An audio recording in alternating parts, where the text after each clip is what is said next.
All right, guys, welcome back to my channel. I hope everybody's doing great because I am feeling fantastic. So there's a couple things I want to cover here. I've been now carnivore for, I want to say about 10 weeks. It's been over 2 months, so it's about at least 10 weeks it's been. And I want to share with you the things that I've learned, some of the things that I've learned. I learned tons of stuff. But some of the things I've learned and some of the positive effects that it's had on me physically. Okay. The first thing is back in, what was it, May? Yeah, it was May. This is what I looked like. Okay, I was 218 pounds. As of right now, I weighed myself and I am 187. So I lost 31 pounds basically. And I feel absolutely fantastic, man. I mean, I feel awesome. Another thing that happened to me just recently is, and I heard this happens to a lot of carnivores with high blood pressure. Okay, if you've always had high blood pressure, which I've always had, my blood pressure has always, at least for the last 30 years, is when I kind of started checking it, has always hovered around 140 over 80, basically. It's been up to 150. I've even had it as high as 160 over 80, or 85, something like that. But it's always been the 140 to 150 over 80, always, for as long as I can remember, even when I was on a plant-based diet and when I was vegetarian. And this was something that is very near and dear to me to control, because I can honestly say everyone on my dad's side of the family, my dad, my uncle, my aunt, their kids, my cousins, a lot of them have all died with high blood pressure and strokes. And I felt like I was just on my way there too, you know. So, and I said, no, damn it, I'm going to put a stop to this. So I've heard in the carnivore groups that after about 2 to 3 months of being on carnivore, your blood pressure will start to normalize. And a lot of it has to do with insulin, high insulin levels in your body, fasting insulin levels being high all the time. Because I remember looking back, I may have been borderline type 2 diabetic, because I used to stuff myself with, you know, rice and beans and you know, whatever else, and plants, any type of, you know, eggplants, peppers, just your basic vegetarian diet. And then stuff myself, and an hour later I'd be on my computer or something, I'd be like, you know what, I can munch on something. It doesn't make sense. I was stuffed, but yet I had the munchies and I wanted to munch on stuff. Okay, that's not right. Blood sugar is all out of whack, spiking up and down all the time. I remember working in the garden and stuff, and after working for a little while, I start feeling a little lightheaded and shaky, like my blood sugar's dropping. And I only ate like, you know, 3-4 hours ago. And all lightheaded and shaky. I go in the house, I'm like, oh honey, man, I gotta grab something to eat, because I'm getting, my blood sugar's dropping. I'm getting all lightheaded, and I would always eat healthy, dates and dried figs. So those are, I mean, they're not bad, but I'm just saying they're loaded with sugar. And if you eat too many of those things, your blood sugar goes up and insulin goes up, and it's just a roller coaster, up and down, all day, all the time. That tells me you're on your way to a type 2 diabetes. Diabetes type 2 is the easiest to control and get rid of. The easiest. Just eliminate all these starchy foods and sugars and things like that, and processed foods. But what happened to me is my blood pressure went from being super high, like I said, well, moderately high, to now normal. I checked my blood pressure and it was 126/69. Man, I was like, whoa. And I've been checking it pretty regularly, and it's always been in the upper 120s to like upper 60s, low 70s. And I'm like, this is awesome. This is fantastic. And then, you know, and I remember when this was happening to me, because I started feeling. Now, a lot of you have noticed that I said in my past video, when I went carnivore, I felt this sense of calmness come about me. That's your nerves calming down and everything, because they're getting the fatty acids that they need. Also, I believe that your blood cells rebuild and get healthy. And I felt this like more sense of calmness and relaxation come over me. And that's when I started checking my blood pressure and stuff. I'm like, wow, this is awesome. And my blood pressure has been consistently normal now for a couple of weeks. So very, very happy about that. And it all happened after around the 2-month mark of me going carnivore. So I'm very, very happy about that. So I lost 30 pounds. My blood pressure is under control now, normal.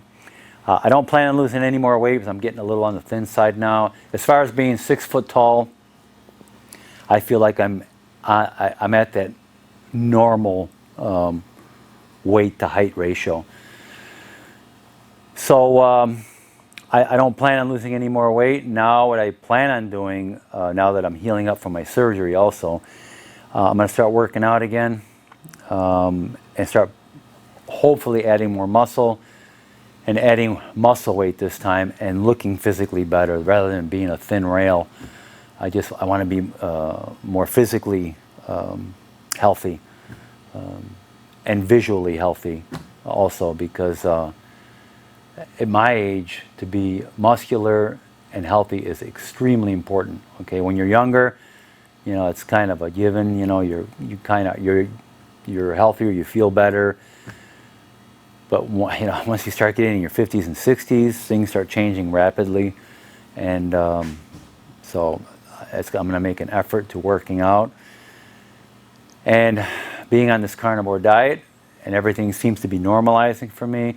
No more inflammation, no more chronic inflammation, no more chronic aches and pains in my joints, tendons and ligaments, my knees, my ankle, my big toe. I remember I thought I had like a gout symptoms.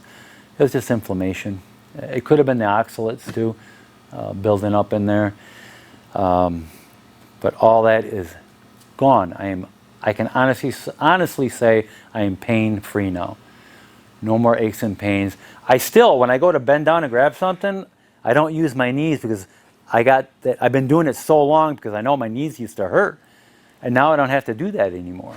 And I got to force myself to bend down, bend my knees and grab something off the ground rather than just bend over. So that's a major plus there. So I want to talk about a couple things here. I get these comments a lot, and these are things that I used to believe also. We've been brainwashed. It seems like since I've been on carnivore, I've noticed that everything that we've been taught growing up is upside down.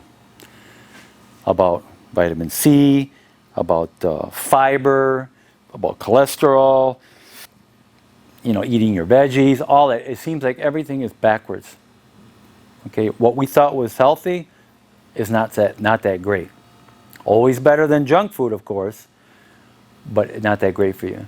And we've been told that the evil is meat, and it's how bad it is for you. And it turns out that just eating meat is extremely healthy for you.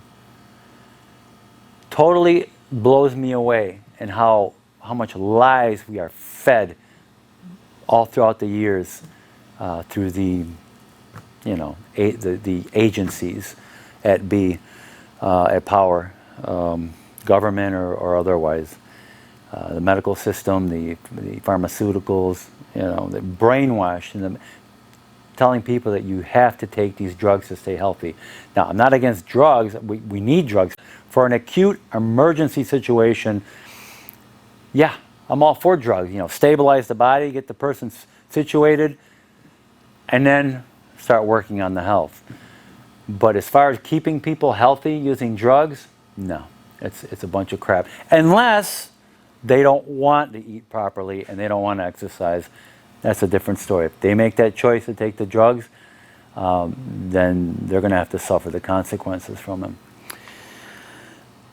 First of all, scurvy. Now, I used to kind of believe it myself, and people used to say, you know, if you're just eating meat, how are you going to get vitamin C? You're going to get scurvy. Well, there has been no cases of scurvy in any carnivores, and there's been carnivores that have been that way or been carnivore for 10, 15, 20, and one lady, what's her name, Maggie, out of Canada, I think she is, 65-year carnivore, super healthy, extremely muscular, and very healthy, and strict carnivore. No scurvy, no nothing. Now this is what I learned about vitamin C and carbohydrates. If you look at the carbohydrate molecule, the glucose molecule, and you look at the vitamin C molecule, they are almost identical. Okay? Almost identical. So they also use the same pathway or transporter to get into the cell. The body will always take the glucose before it will the vitamin C because it's going to use it for energy. So they're battling for position, basically.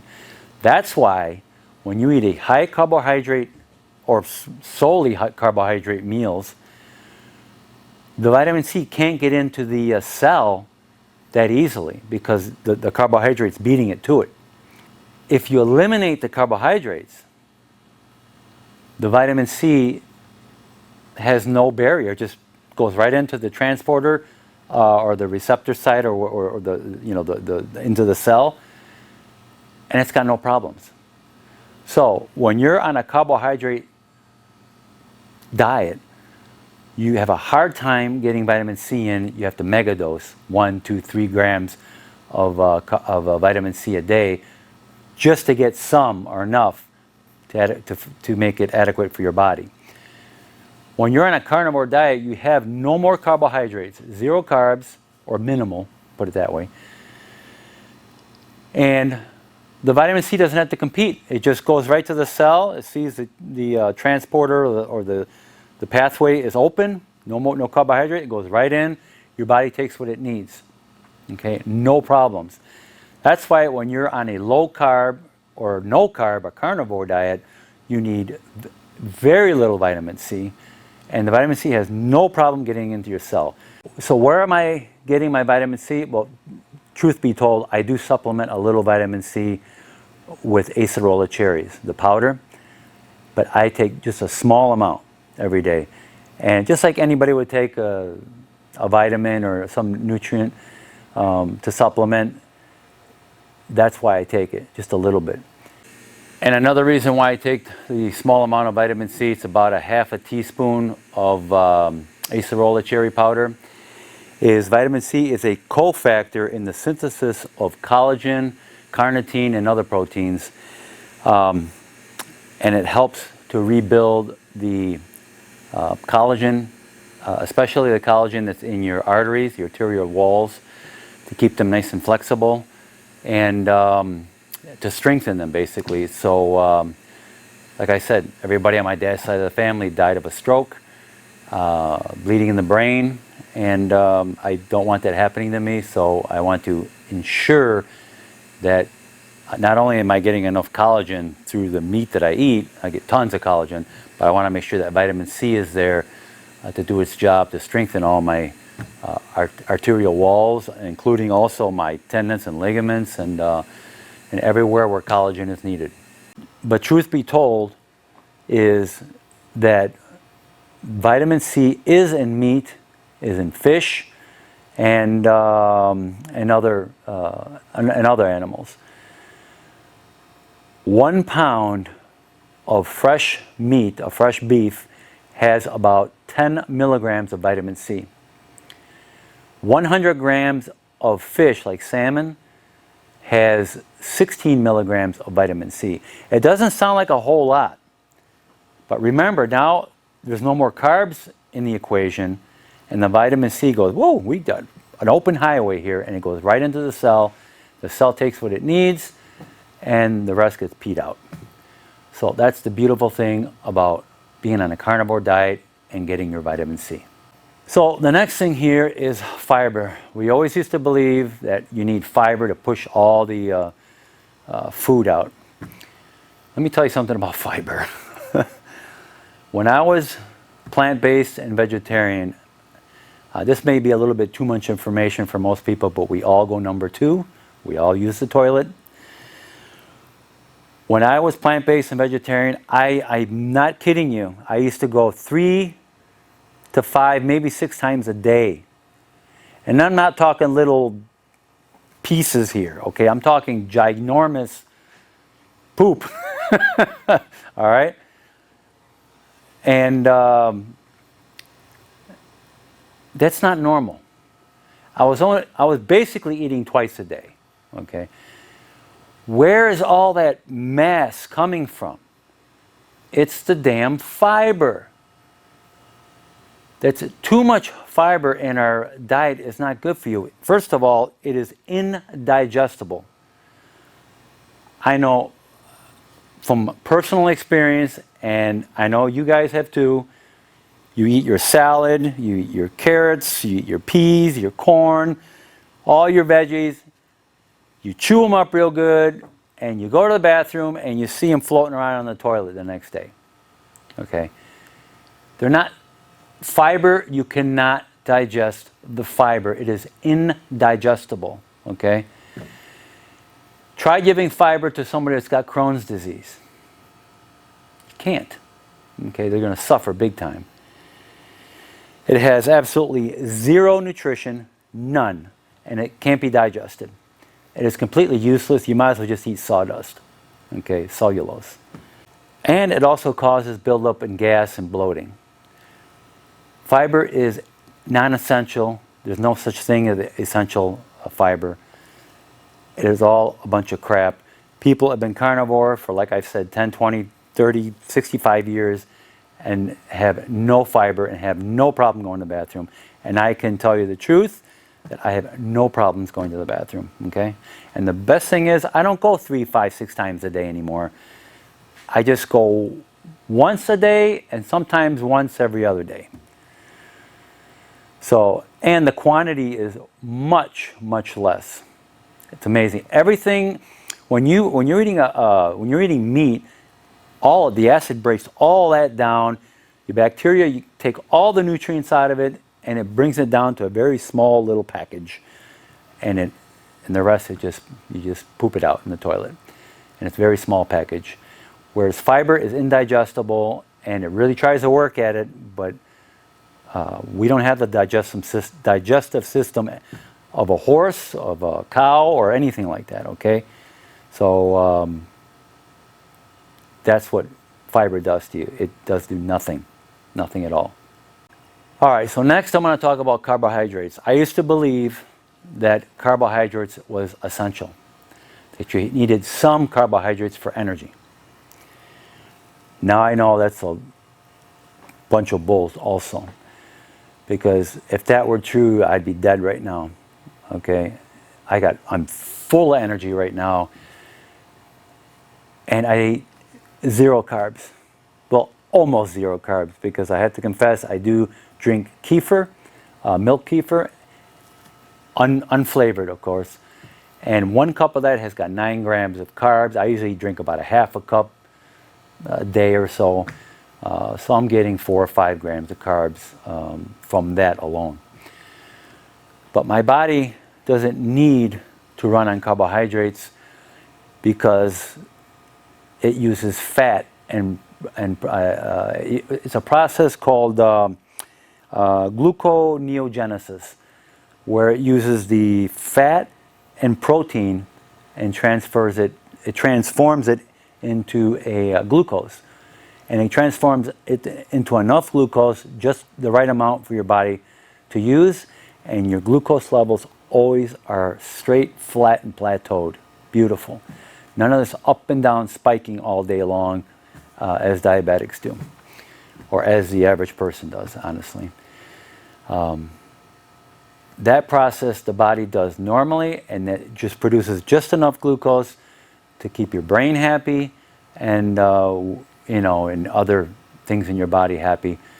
And that's normal. And that's when you're in the state of ketosis that happens. Always burning fat for energy. You're burning either your body's fat or the fat that you eat. And it is a much more efficient form of energy, and your body will thank you. It really will. So another thing I want to talk about is plant sterols. I used to eat a lot of plants, obviously, and I was getting tons of plant sterols. And what I've found out, that plant sterols mimic cholesterol, because it's a sterol, okay? Like cholesterol, plant sterols. The plant sterol mimics, it looks very similar to our cholesterol, but it won't function in our body like our cholesterol is supposed to. Our cholesterol in our body is supposed to function to produce hormones and things like that in our body, to make you healthy. Plant sterols mimic that, but it doesn't let the body do what it's supposed to do with it. See if I can remember here. The plant sterols gets absorbed into the blood, your blood cells, just like regular cholesterol would. The problem is it weakens the cell because it doesn't work like regular cholesterol. The plant sterols weaken the cells of your blood, and it basically destroys them. So they don't live out their whole life, and your body has to compensate and make more red blood cells all the time to compensate for the ones that were weak and dying. There's a video for this. It's a very short video. It's only like 1 minute or 2 minutes long, and I'm going to show you it right here. So we've heard of cholesterol, this molecule which is absolutely essential for life. But have you heard of fake plant, fraudulent cholesterol, imposter cholesterol, phytosterol? So this is what's in seed oils and plant foods. And this is molecularly very, very similar to actual real cholesterol. It's just got a bit of a tweaking on molecular side chains. And it can actually be absorbed in small quantities by the body. But because it is different, it doesn't have the same biological function. And it gets incorporated into red blood cells, which, by the way, the highest concentration of cholesterol in any cell membrane in the body is in red blood cells. So red blood cells take it up. And if red blood cells take up this fake plant cholesterol because you're consuming too many plant, seed oils, so on and so forth, it actually damages them. There's clear evidence, and this has been studied, that when you increase the phytosterol content of red blood cells, they become fragile, less deformable, they turn over quicker. So that's why if you had a diet high in seed oils, you could actually see a paradoxical lowering of your HbA1c. So I was taking tons of plant sterols. I was taking beta-cytosterol for my prostate because I was having all this inflammation going on in my prostate. And man, let me tell you, this would happen more in the morning or during the night when I'd have to go urinate. I would have a hard time getting it out, get the flow going, and it would freak me out. And I was taking tons of this beta-cytosterol and all these prostate formula type supplements that have tons of beta-cytosterol in there, and different types of sterols, plant sterols. They're supposed to be healthy for your prostate, but they did very little to nothing for my prostate. And I didn't know how much harm it was doing in my body and for my blood. In past blood tests that I've had, my MCV and MCH, was your hemoglobin size, okay, your red blood cell size, were always on the high limit or just outside the high limit. Always. Could never figure out why. I tried methylfolate and B12. I thought that was a deficiency of that, but it helped my breathing a lot doing that because I used to have air hunger. but it did nothing for my MCV and MCH on my blood tests. They were always high, always high, or outside the high limit. Now that I've been on a carnivore diet and I'm not taking all those plant sterols anymore, zero in fact, and my next blood test I'm going to see if it helped that MCV and MCH on my blood test and see if that helped out. And I'll let you all know when I do that. I also will be doing a blood test. I'm going to try to cover cholesterol and just basic numbers, see if everything's in the somewhat normal range. I know my cholesterol won't be in the normal range, but my triglycerides, which is very important to keep that low. In your cholesterol, it really doesn't matter that much. Speaking of that, there's a video I want you guys to watch. Dr. Anthony Chafee, talking about cholesterol, that it is all a bunch of crap that we've been taught, what the medical system is teaching, what the pharmaceutical companies and the colleges are teaching our medical system and our doctors about cholesterol. It is all a bunch of lies. Watch this video right up here, and the information in there is super good, and you will increase your knowledge and find out the truth that cholesterol is not bad for you people.